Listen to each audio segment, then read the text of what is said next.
Hello guys! Ngayon ay January 12. January 12.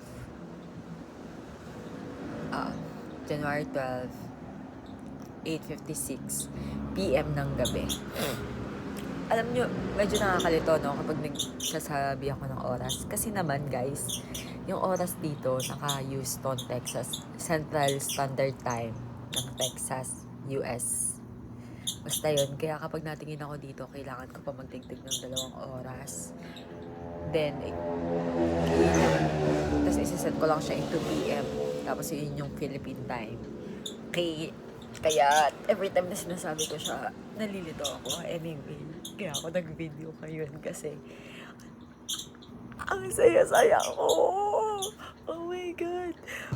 Kasi, nag-iisip ako ng mga bagay na gagawin ko for my free time. And,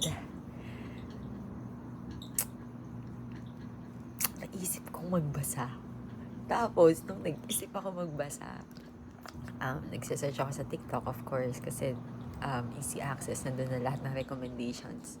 And then, nakita ko tong Kate Dolly Alderton, if I'm not mistaken, Good Material. Tapos nakalagay doon, for heartbreak daw siya, ganyan. Sa totoo lang, medyo naninibago talaga ako. Kasi, hindi talaga ako nagbabasa ng mga foreign novels. Guys, laking Wattpad ako. Laking ebook Wattpad ako. Talagang Filipino lang yung binabasa ko. Taglish, ganyan. And romantic. Kaya siguro ganito ako. Ganyan ang pagiging yearner ng babaeng ito. Gusto ko lang i-share sa inyo na meron ako na-discover na book. As in recent, parang kahapon ko lang ito na-discover. And ang title niya ay Days at the Morisaki Bookshop. And mas binabasa ko pa siya ngayon kasi sa Good Material. Kasi ang ganda niya. Ewan ko anong maganda sa kanya. Pero ang ganda ng pagkakasulat sa kanya. Sobrang simple lang. And madali ko siyang naiintindihan.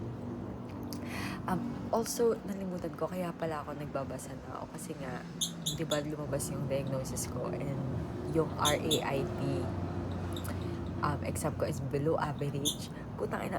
So, iniisip ko, kailangan ko talagang mag-isip na magpa-practice ng utak ko. Kailangan siya ma-exercise kasi yung intellectual ko, sobrang baba ng IQ. Kaya ayun. Oh my God, may dadating. Babay muna guys.